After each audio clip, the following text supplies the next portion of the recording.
తిరుపతి జిల్లా పాకాల మండలం మొగరాల ఉన్నత పాఠశాలలో జాతీయ సైన్స్ దినోత్సవం. ఈ సైన్స్ దినోత్సవాన్ని సైన్స్ ఉపాధ్యాయులు వనపర్తి వెంకట సిద్ధులు, మహమ్మద్ సుల్తాన్ ఆధ్వర్యంలో ఘనంగా నిర్వహించినట్లు పాఠశాల ప్రధానోపాధ్యాయురాలు సుమలక్ తెలిపారు. ఈ కార్యక్రమానికి ముఖ్య అతిథులుగా కృష్ణాపురం ప్రగతి గ్రామీణాభివృద్ధి ట్రస్ట్ అధ్యక్షులు doctor Nagaraj Naidu, Lions Club regional chairperson Lion Ramaiah పాల్గొన్నారు. ఈ సందర్భంగా వారు విద్యార్థులను ఉద్దేశించి మాట్లాడుతూ చిన్ని సృజనాత్మక ఆలోచనలతో విద్యార్థులు భావి శాస్త్రవేత్తలు కావాలని కోరారు. ఈ సందర్భంగా సైన్స్ ఎగ్జిబిషన్, వ్యాసరచన, వక్తృత్వ మరియు క్విజ్ పోటీలలో విజేతలుగా నిలిచిన విద్యార్థులకు దాతలు మాచారం హేమంతరాజు, ఆర్ఎన్ బాలాజీ, కల్లూరు వాస్తవ్యుల సహకారంతో ప్రశంసా పత్రాలతో పాటు జ్ఞాపికలు అందజేశారు. ఈ కార్యక్రమంలో ఉపాధ్యాయులు ఆదికేశవులు, రామ్మూర్తి, బాబు, విమలా విక్టోరియా, ప్రబోధిని తదితరులు పాల్గొన్నారు.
కూడా 1987 అంటే మేము కూడా అప్పుడు ఈ జాబ్లోకి రాలేదు.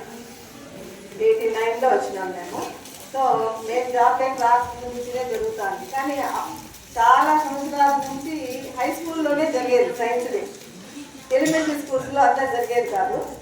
ఇప్పుడు ఎలిమెంటరీ స్కూల్లో కూడా జరుగుతారు.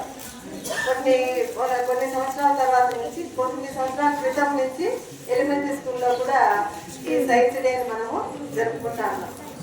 ముఖ్య ఉద్దేశం ఏమంటే ప్రతి విద్యార్థి కూడా సైన్స్ అనే దాంట్లో వాళ్ళ యొక్క టాలెంట్ని ఉపయోగించి ఇన్నోవేటివ్గా ఒక ఏదైనా ఒక వస్తువును కనుక్కోవడం కానీ ప్రాక్టికల్గా వాళ్ళు చేసేటువంటి దాన్ని చేయాలనే ఉద్దేశం అనేది ఒకటి చాలా ముఖ్యమైనటువంటి అన్నమాట. ప్రతి విద్యార్థిలో కూడా ఇంటర్నల్గా చాలా టాలెంట్స్ ఉంటాయి. ఆ టాలెంట్స్ అన్నింటినీ కూడా ఇలా అన్ని చేసి పెట్టున్నారు. సో ప్రతి దాంట్లోనూ వాళ్ళు రెయిన్ హార్వెస్టింగ్ కావచ్చు, తర్వాత డ్రిప్ ఇరిగేషన్ కావచ్చు, ఫెన్సింగ్. ఇది ఇప్పుడు నేను ఈ స్కూల్కి వచ్చినప్పటి నుంచి ఇది ఫస్ట్ టైం చేయడం. ఎలక్ట్రికల్ ఫెన్సింగ్ అనేది ఇంతవరకు ఎవరు చేయలే, ఈసారి ఫస్ట్ టైం చేసుకున్నాం.